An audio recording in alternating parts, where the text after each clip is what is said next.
Good day, viewers. Read the Bible with us. Genesis chapter 32 in Tagalog. Humanda si Jacob na salubungin si Esau. Si Jacob ay nagpatuloy sa paglalakbay at sinalubong siya ng mga anghel ng Diyos.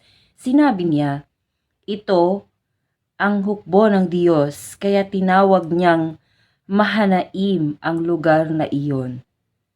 Nagpadala siya ng mga sugo sa kapatid niyang si Esau sa lupain ng Seir, sakop ng bansang Edom.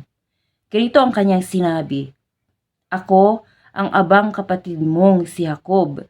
Matagal na akong naninirahan sa tiyo Laban at ngayon lamang ako uuwi. Marami akong mga baka, asno, tupa, kambing at mga alipin. Pinauna ko ang mga sugong ito upang ipamanhik sa iyo na magkasundo na tayo. Pagbabalik ng mga sugo, sinabi nila, nakausap po namin si Esau at ngayon po'y nasa daan na siya at may kasamang 400 lalaki upang salubungin kayo. Sinidlan ng takot si Jacob at labis na nabahala, kaya't pinagdalawa niyang pangkat ang kanyang mga tauhan, pati mga hayop upang kung salakayin sila ni Esau, ang isang pangkat ay makaligtas. At nanalangin si Jacob, Diyos ni Abraham at ni Isaac, tulungan po ninyo ako.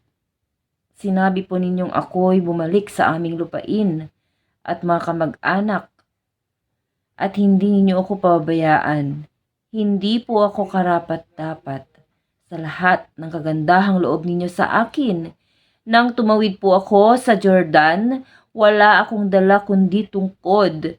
Ngunit ngayon sa aking pagbabalik, 2 pangkat na ang aking kasama. Iligtas ninyo ako sa kapangyarihan ng aking kapatid na si Esau. Nangangamba po akong pagkikita nami patayin niya kami, pati mga babae at mga bata. Nangako po kayong hindi ninyo ako pabayaan. Sinabi ninyong pararamihin ninyo ang aking mga inanak, sindami ng mga buhangin sa dagat. Kinabukasan, si Jacob ay naghanda ng regalo para kay Esau. Pumili siya ng 20 barako at 200 inahing kambing, 200 inahing tupa at 20 barako.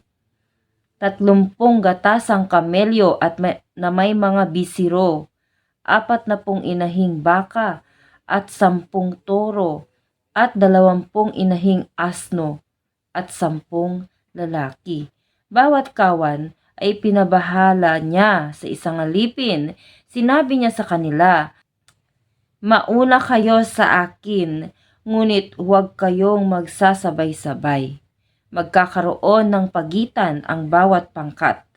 Sinabi niya sa naunang alipin, kung masalubong mo ang aking kapatid at tanungin ka, sino ang iyong Panginoon? Saan ka pupunta? Kaninong mga hayop ito? Sabihin mong ang mga hayop na dala mo'y ipinabibigay ko sa kanya. Sabihin mo ring kasunod na ninyo ako. Ganito rin ang iniutos niya sa pangalawa, pangatlo, at sa lahat ng aliping kasama ng kawan. Ipinasabi din niya sa mga ito na siya'y kasunod nila. Inisip ni Jacob na sa ganitong paraay patatawarin siya ni Esau kung sila'y magtagpo dahil sa mga alaalang padala niya.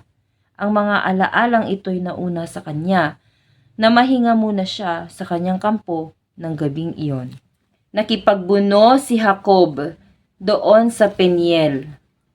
Gumising ng gabi ring yaon si Jacob at itinawid sa ilog Habok ang 2 niyang asawa, 11 anak at 2 aliping babae. Pagkatapos, itinawid ang lahat niyang ari-arian at mag-isang nagbalik sa kabila. Doon, nakipagbunos sa kanya ang isang lalaki hanggang magbukang liwayway. Nang maramdaman ng lalaki na hindi niya magagapi si Jacob, pinalo niya ito sa balakang at ito'y nalinsad. Sinabi ng lalaki, "Bitiwan mo na ako at magbubukang liwayway na. Hindi kita bibitiwan hanggat hindi mo ko binebendisyonan," wika ni Jacob. Tinanong ng lalaki kung sino siya, at sinabi niyang siya'y si Jacob. Sinabi sa kanya ng lalaki, "Mula ngayon Israel na ang itatawag sa iyo, hindi na Jacob, sapagkat nakipaglaban ka sa Diyos at sa mga tao, at ikaw ay nagtagumpay." "Ano pong ngalan ninyo?" tanong ni Jacob. "Bakit gusto mo pang malaman?" sagot naman ng lalaki. At binasbasan niya si Jacob. Sinabi ni Jacob, "Nakita ko ng mukhaan ang Diyos. Gayunmay, buhay pa rin ako," at tinawag niyang Peniel ang lugar na iyon. Sikat na ang araw nang umalis siya roon at pipilay-pilay na lumakad.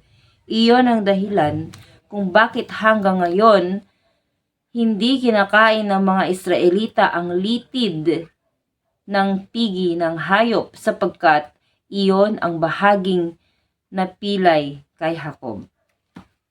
To God be all the honor, praise, and glory in the reading of His Holy Scriptures. God bless you till our next reading. Amen.